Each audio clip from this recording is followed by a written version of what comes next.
Our story begins about 800 years ago, when powerful demons pushed humanity to the brink of extinction. The remaining humans prayed to the gods for salvation, and thus the idetens were born. Idetens are special gods that appear into existence when there is great despair and suffering. These new gods defeated the demons, but to guarantee humanity's safety, the gods decided to seal the demons along with themselves. They left only one god behind named Rin.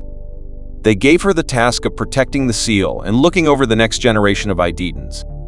She was originally a crybaby, terrified of most things, but she trained herself in a variety of ways for over 500 years to grow strong enough to overcome anything and anyone.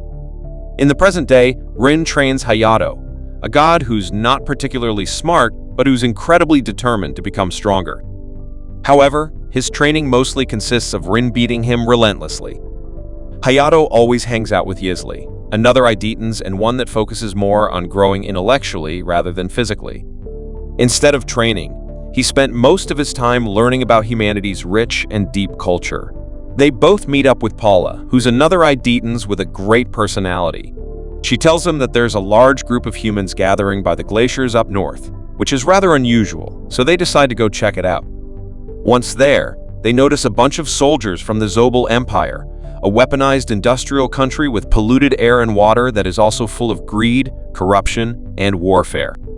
Paula sneaks past the soldiers and finds a giant demon preserved in ice.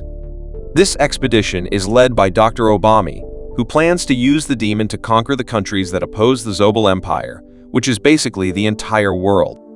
They manage to fully awaken the demon, but as soon as it sees Paula, it attacks. The Zobal army mistakes this aggression towards them and open fire on the beast. This, of course, only angers it further. Yizli tries to take on the demon himself, but the poor guy just gets his heart broken. Thankfully, idetens are not humans, so they don't need to eat, sleep, or even breathe, and they don't have any vital organs, so they can regenerate endlessly. Hayato joins the fight as well, and does his best Saitama impression by defeating the demon in just one punch. He is also disappointed when he realizes that the fight is already over. Meanwhile, Dr. Obami was watching this entire fight unfold. Once it's over, he flees the scene of the battle in his high-speed jet.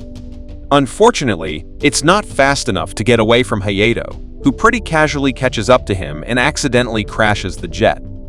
This would of course kill a normal human, but Dr. Obami is no normal human.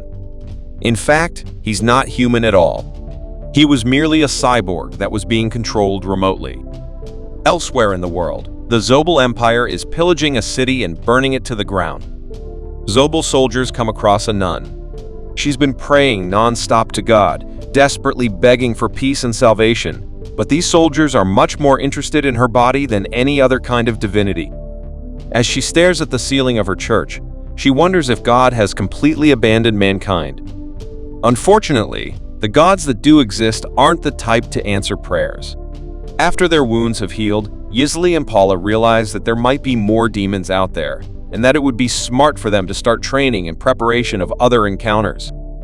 They decide to join Hayato in his daily ritual of being mercilessly beaten up by Rin, which has been his routine for about 80 years now. Paula and Yizli predictably end up in even worse shape than Hayato. Meanwhile, an emergency meeting is called by the Zobal Empire.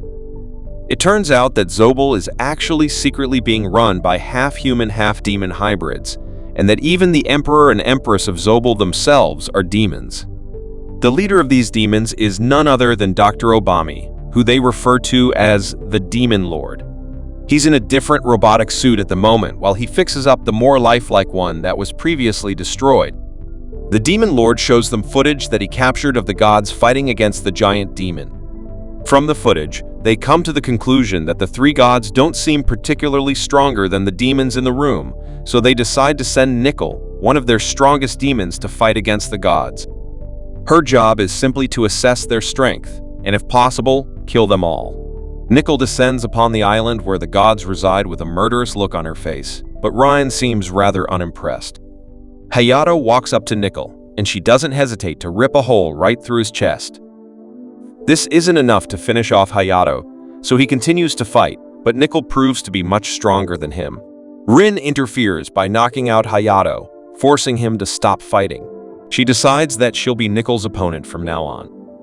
Although Nickel is strong, Rin proves herself to be much stronger and faster than her. Another demon watches the fight and he's shocked to see someone go toe-to-toe with the Zobal Empire's strongest demon.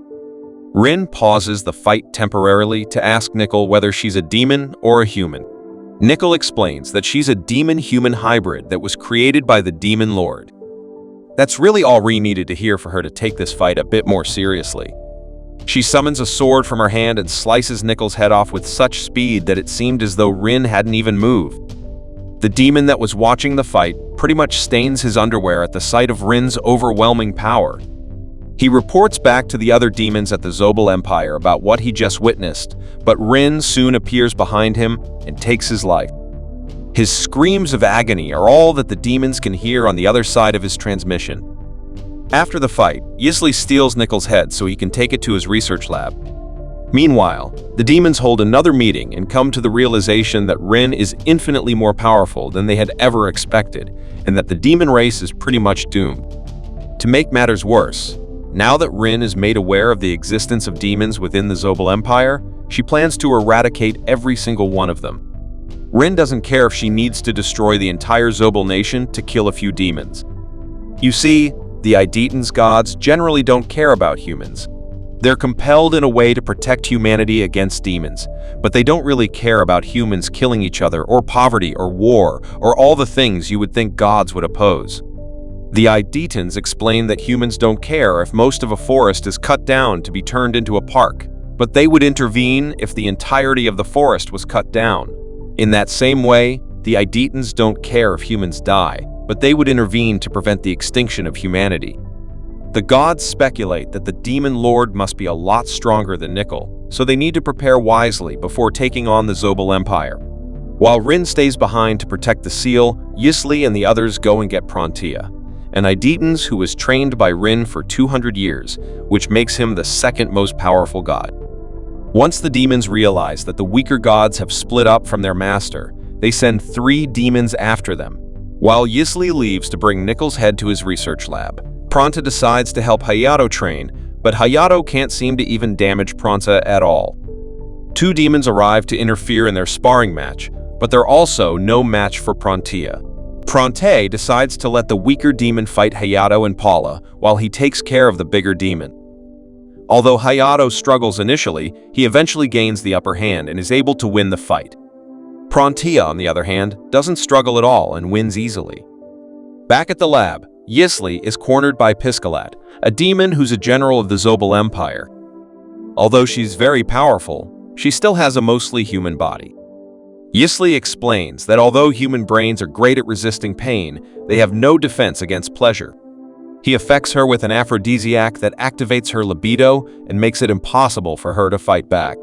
Yisli goes on to explain how ever since he was brought into this world, he's had an insatiable curiosity to understand the reason for his existence and the origin of all idatens. He even admits that he's mutilated and performed surgery on countless humans in the pursuit of this knowledge. He cuts her open and performs surgery on her that brainwashes her into a loyal servant. The 2 other demons are also brought to the lab after being defeated where they're also operated on. After being brainwashed, the demons reveal everything about their society and about how the Demon Lord created them. They also explain that a demon called Miku is not the most powerful, but she is by far the smartest, and she's the one most likely to give the gods a hard time.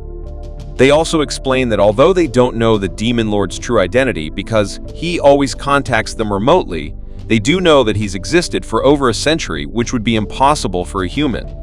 The gods start to theorize that perhaps the Demon Lord is an idaten as well, but then why would he be helping demons? Yisli and Pronta continue this conversation in private. Let me know in the comments if you want me to continue the series, and if you enjoyed watching this video, consider liking and subscribing for more like it. Thanks for watching.